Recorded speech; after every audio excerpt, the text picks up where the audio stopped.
James Baldwin's books have not been adapted that often for films.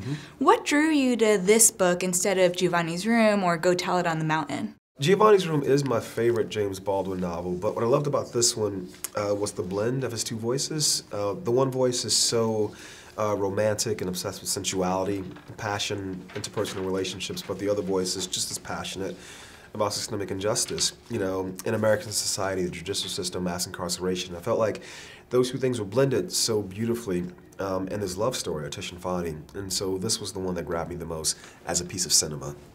And actually, that was my next question. How did you balance both storylines without diminishing either of them?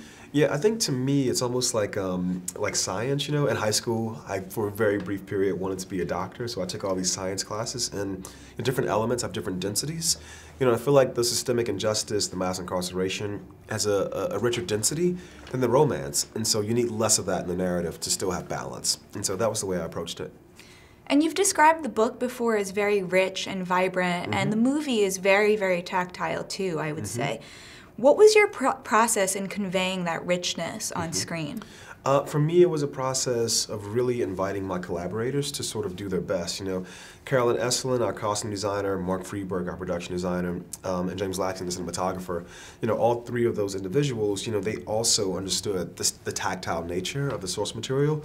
You know, James Baldwin described everything in such rich detail, and we just took those details and tried to bring them to life in the film. And the movie is set in the 1970s, but it's still very relevant now. Did you ever consider setting it in the present day?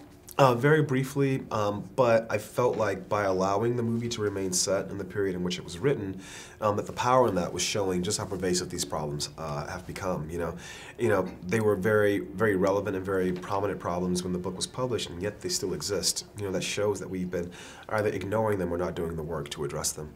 And you won Best Picture last year. You could have easily stacked up this movie with A-listers, but you chose to mix it up, and you, in fact, cast a total newcomer, Kiki Lane. Tell me more about the process behind that. I'm gonna crack a joke first and say there are A-listers in my heart, you know? And I think you only get to be A-listers by being given opportunities. And so, for me, I'm always looking for everyone, you know? I feel like casting should be a meritocracy. Kiki was the young woman who just showed me the duality in Tish. You know, both this very young woman who's experiencing everything for the first time, a very innocent, wide-eyed experience, but also on a dime in certain scenes, Kiki is speaking from the experience of a woman. And I felt like the blend of those two voices was so crucial to the success of the narrative. And I think that Kiki earned the part. And I think that now she'll go on, hopefully, to become an A-lister.